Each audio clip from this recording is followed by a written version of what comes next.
Hello, YouTube fans. So we kind of have some unfortunate news for those of you who only follow us on YouTube.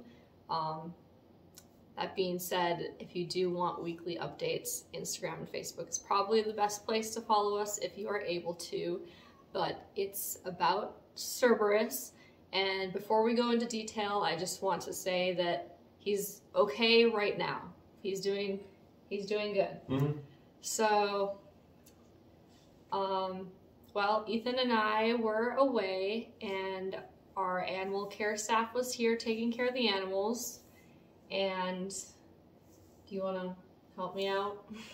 Yeah, so we were at the airport about to come home, and we got a call saying that Cerberus had gotten his leg stuck under one of the gates.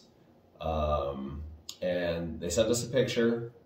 So first, viewer discretion advised. We want to be very clear about what happened. So we're gonna slide in a photo here, but if you get grossed out, don't watch. Yeah. Don't watch, and maybe we'll fast forward to. Okay. Yeah. So here's a picture of his leg stuck under the gate, which is like a total mystery because we've had foxes, and these foxes have been in these yards for like 4 years, and this has never happened. So I don't know what he was trying to do. And our animal caretaker sent us this photo as soon as she saw him there. Just, you know, she needed advice on how to approach the situation, of course, and how to like handle it delicately so that he didn't get injured more. So we walked her through that, and she also had some help getting him unstuck. Mm-hmm. So immediately he was rushed to the vet. The ER, the emergency vet. The emergency vet, and we got home as fast as we could. So at the vet, they cleaned him up really good.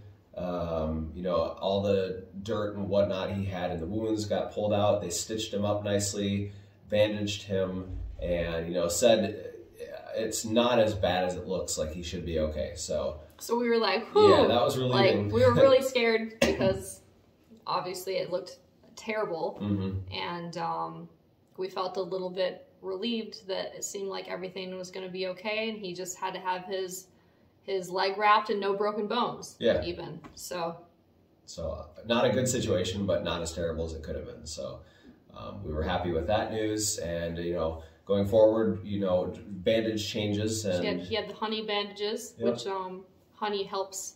It's like a natural antibacterial type thing, and helps with healing. Mm-hmm. So we were wrapping him twice a day, rewrapping his leg. Yep. And his foot swelled up, like really swelled up, like double, triple the size it should have been. So back to the vet again. This is day 2, like the next day. Day number 2, yeah. So took him back there. They looked at it.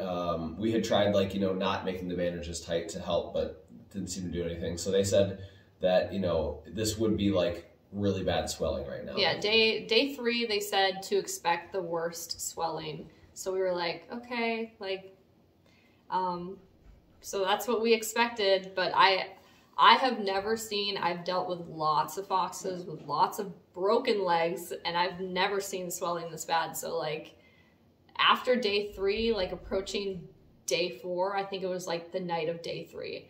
And we were like super worried. We tried to wrap his leg. Mm-hmm. I've never had a fox so emotional about being hurt. Foxes are not typically an animal to show that they're in pain, because in the wild they need to not show they're in pain, because otherwise that's like a death sentence. You know, if they're showing they're weak, they're going to be preyed on. So never do I really experience like foxes really showing that they're in pain. They hide it really well, but he was very, very emotional. He was very much verbalizing how much he was in pain, and that was very concerning. So then the next morning, that's when we found out like the worst of it. Yeah, so back to the vet again, and so upon examination, they realized that his leg was septic. And they basically had 2 options.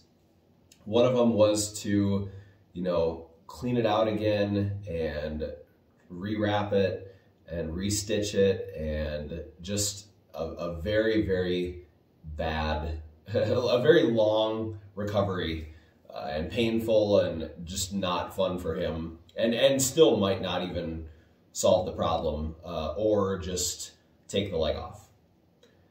So yeah, so it's either like have him suffer, try to save the leg, and it still might have to be amputated, or save him from suffering and amputate the leg. Mm-hmm.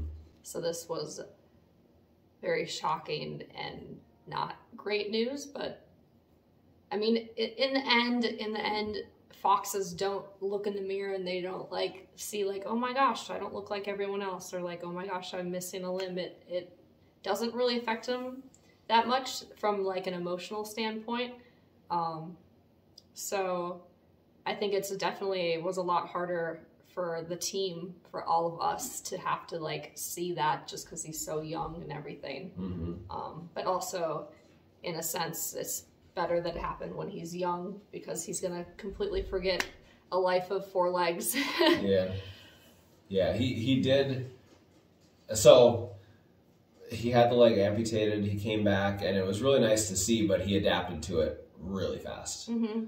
Like he was born that way. Like he was still jumping up on shelves and super agile, up and down the stairs, no problem. So it was good to see that, because when he had his leg all beat up and wrapped up, like he was not doing well with that. No, he was constantly crying and just in obvious pain. Like Yeah. Really, really bad pain. Mm-hmm. But that is the unfortunate news, and it's been weeks now, so now I'm going to show you how Cerberus is doing now. He's been getting lots of house time with the recovery, so Now lots of snuggles. He yeah, snuggles with me. he really does like to cuddle with me. So It's always like an argument between Fozzie sleepovers or Cerberus sleepovers, and Cerberus does way better with the sleepovers because he actually cuddles, Yeah. and Fozzie just like is a nutcase. Yeah, so it usually ends up with Michaela sleeping in her room with Fozzie and me sleeping in our room with Cerberus. So always I feel bad. So everyone wins. Yep.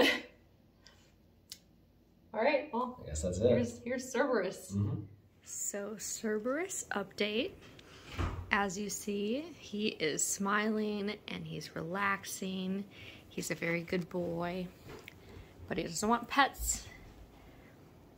Are you gonna show off how you jump off the bed?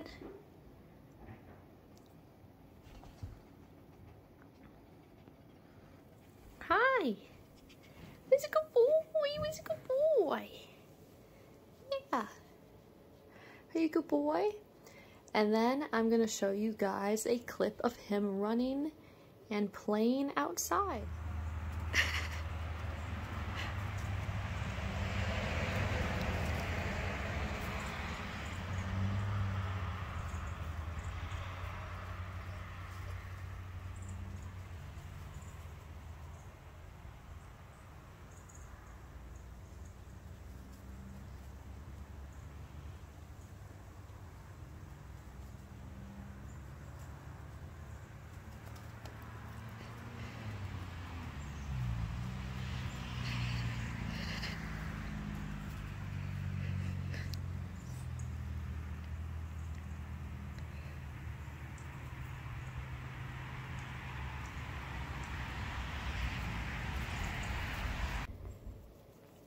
Yeah, you are a good boy.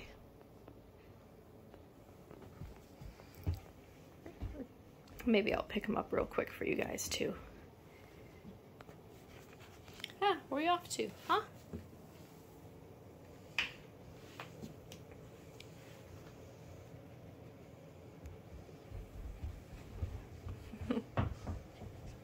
Woo!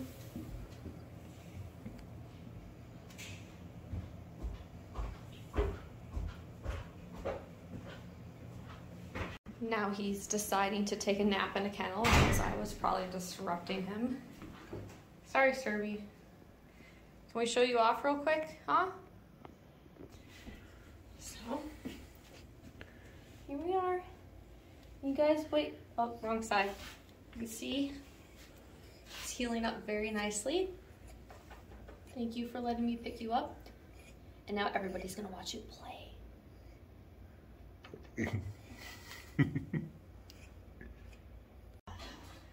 Hello again. Ethan wasn't paying that great attention, so wasn't actually able to show off his nub.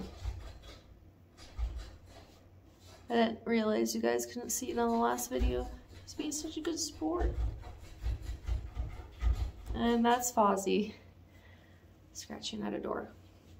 I'm really sorry to disturb you again. Love you, okay? Good boy. Yeah. Oh. You're so good. Oh. Okay, I'll go lay you down where I found you now.